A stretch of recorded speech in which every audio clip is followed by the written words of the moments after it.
يا ساتر يا ساتر، صباح الجمال والكريستال يا عمي. كنا بدأنا قبل كده سلسلة كليشيهات السينما المصرية، وشرحنا إنها عبارة عن مجموعة مواقف أو أفكار هتلاقيها اتهرست مليون مرة في أعمالنا المصرية، وده أول جزء لو حابب تتفرج عليه. والنهاردة هنكمل مع بعض وهقولك على شوية كليشيهات جديدة، فحضر نفسك كويس وجهز مشروبك المفضل ويلا بينا نبدأ.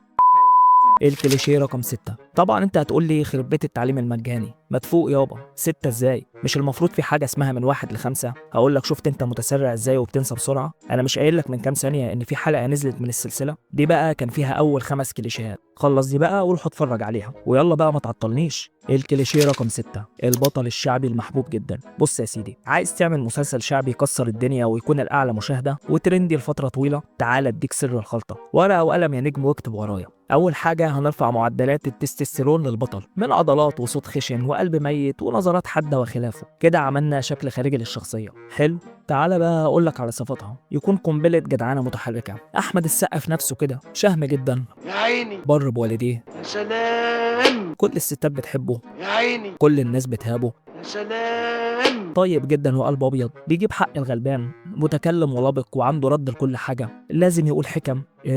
لازم يقول حكم. نسيت اقول لك، لازم يقول حكم.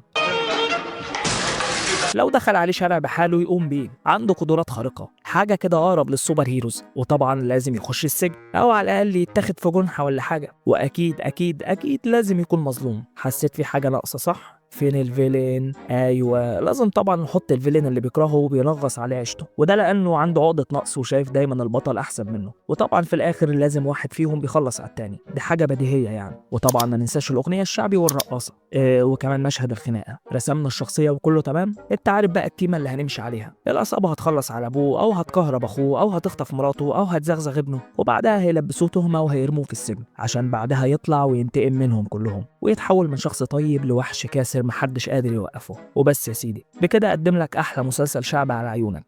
صحيح نسيت اقول لك، لازم يقول حكم، لازم يقول حكم، لازم يقول حكم، لازم يقول حكم، لازم يقول حكم، لازم يقول حكم.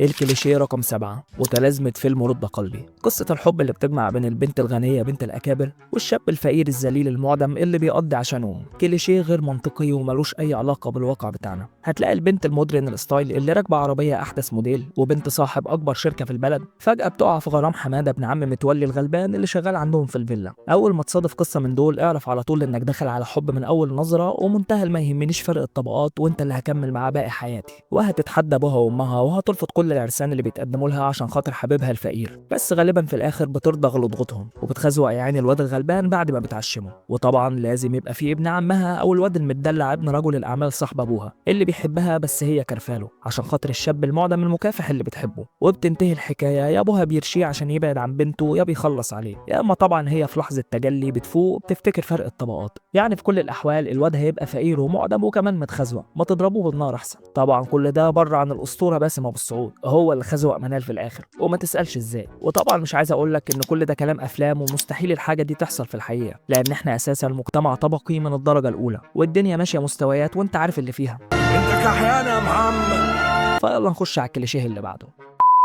الكليشيه رقم 8. ما محبة إلا بعد عداوة. تقريبا صناع الفن عندنا خدوا المثل ده وبنوا عليه تيمة بالمعنى الحرفي للجملة. لازم هتلاقي أغلب الحبيبة في الأفلام والمسلسلات علاقتهم مع بعض بدأت بخناقة. أول ما تشوف المشهد ده أقدم لك أعظم قصة حب في تاريخ السينما. وطبعا الدخلات معروفة، يا بيخبطوا في بعض وهم ماشيين، يا حد فيهم بيخبط التاني بالعربية، يا بيحصل سوء تفاهم ما بينهم في أي مكان، وكلمة من هنا على كلمة من هنا هوب الدنيا تولع ويشتموا في بعض وكل واحد ياخد التاني غسيل ومكوى. بعدها لازم يتقابلوا تاني صدفة، بس المرة دي وسبحان الله يكتشفوا انهم قرايب من بعيد او راضعين على بعض ايهما اقرب. ومن غير تنجيم هتلاقي المشهد اللي بعده على طول دايبين في دباديب بعض وكل واحد مستعد يضحي عشان التاني. معرفتكمش انا بقى كده حاجه غير متوقعه بالمره. طبق الكلام ده برضه على اي اتنين اعداء مش طايقين بعض، بقدره قادر هتلاقيهم اتحشروا مع بعض في حوار، وعلى اخر القصه هتلاقيهم اتحولوا لاصحاب محدش قادر يفرقهم. اذا كان دي ولا دي لازم الاول نبداها بخناقه، مش محتاجه حاجه يعني.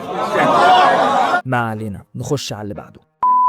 الكليشيه رقم 9، التوأم المتناقض. عندنا في السينما او الدراما واخدين فكره ان لازم التوأم يكون واحد فيهم طيب والتاني لازم يبقى شرير، والبطن قلابه يا برنس، وتلاقي الطيب مش بس طيب، لا ده بيطلعوه اهبل وبرياله وشخصيته ضعيفه وبيضحك عليه بسهوله. انما على النقيض تماما بتلاقي الشرير شخص ذكي وحويط وفهلوي وشخصيته قويه ومفيش منه اتنين على الكوكب. يعني باختصار هتلاقي الطيب لابس نظاره وشغال شغلانه كويسه وابن ناس ومحترم، انما التاني هيبقى حرامي ومجرم ورئيس عصابه. ليه بجد؟ ليه؟ وانهي منطق اللي يقول كده؟ ليه مثلا ما يبقوش الاتنين طيبين او الاتنين يبقوا اشرار عادي وتبني الحبكه على كده؟ لا، ولازم الشرير يستغل الطيب في مصيبه من مصايبه، ده كده كده، ولازم برضو الطيب ياخد دور الشرير في موقف او عمليه من العمليات. وانا عايز بس اوصل رساله للصناع ان التوينز مهما وصلت درجه الشبه ما بينهم لازم هتلاقي اختلاف حتى ولو بسيط، وهتعرف عادي تفرقهم عن بعض. انما عندنا بيطلعوهم هما الاتنين نسخه طبق الاصل من بعض. وحقيقي نفسي اشوف في مره توأم شرير. يمكن اخر توأم شرير الواحد شافهم هما كابتن حسام وابراهيم. في حاجه كمان، لازم التوأم في النهايه ادوارهم تنعكس، يعني الشرير بينكسر والطيب بيتوحش، ده كده كده. فانت لما تلاقي قدامك بعد كده عمل هيكون فيه توينز، ترجم على طول ان واحد هيبقى استاذ جامعه والتاني هتلاقيه رئيس عصابه في شيكاغو من الاخر. ويلا بينا نخش على اخر كليشيه معانا. الكليشيه رقم 10، النهايه الدراميه للافلام الكوميديه. حلو السجع ده، سلام عليك يا مدحت يا شلبي. تحسه اسم كتاب في القرن ال18. المهم يا سيدي، عندنا عاده كده وربنا ما يقطعها لنا، اننا لازم بعد ما نخلي المشاهد نفسه يتقطع من كتر الضحك يعيط في مشهد النهايه. انت بتعيط؟ طبعا. اتكلم جد. مش بشر يا كابتن ولا ايه؟ يعني هنطلع عليك كل اللي ضحكته. دستور عندنا في الافلام الكوميديه ان لازم النهايه تبقى دراما، يعني انت تخلي البطل طول الفيلم مسخره، نكت وافيهات وكوميديا موقف، بعدها تيجي في الاخر وتقول خلاص ضحكته نخش على النكد بقى، وتلاقي مشهد دراما زي ما الكتاب بيقول، وغالبا الممثل بيخرج فيه كل قدراته. وده طبعا عشان ما يبقاش الفيلم كله ضحك، لازم كده حته جد في الاخر حتى لو قصه الفيلم سطحيه وضعيفه. وهنا السؤال، ليه الفيلم ما يكونش خليط بين الاتنين؟ اكيد احنا يعني مش بنقعد نهزر طول الوقت، لازم بتيجي علينا لحظات دراميه في حياتنا. ليه ما يكونش الفيلم كوميدي بس فيه مشاهد دراميه بتقدر تبني عليها الحبكه بتاعتك وتخليها قويه ومتماسكه؟ الكوميديا فن طبعا، بس لو اعتمدت عليها لوحدها القصه هتطلع هشه وضعيفه، لانك مش بتهتم بتعزيز لحظات الصراع ولا بتطور الشخصيات ولا بترابط الاحداث ولا حول ولا قوه الا بالله. فانت عامل زي واحد عمال يقول لي في نكت ويخليني كركر من كتر الضحك، بعدها رزعني بشوم على نافوخي وقال لي قوم نام يالا كفايه كده. فانت يا باشا هتلاقي النهايه الدراميه دي في اغلب اعمالنا الكوميديه، اذا كانت افلام او مسلسلات، دي زي علامه جوده كده لازم تبقى موجوده. طبعا في افلام كسرت القاعده دي، وده لان قصتها كانت قويه، وهتلاقي ده بالذات في الافلام الدارك كوميدي، لان اصلا الكوميديا السوداء هي شكل من اشكال الدراما في حد ذاتها. انت عمال ترغي من الصبح لما صدعتنا. وبس يا سيدي، دي كانت شويه كليشيهات كده بتسخر بها اعمالنا المصريه. انت لو عندك كليشيهات تاني اكتبها تحت في الكومنتات، وكده كده السلسله ممتده. واوعى تنسى تشوف اول حلقه، ادينا بفكرك تاني اهو. ولو الفيديو عجبك ما تنساش اللايك والسبسكرايب، لان ده بيشجعني اني استمر. اشوفك على خير يا صاحبي، سلام.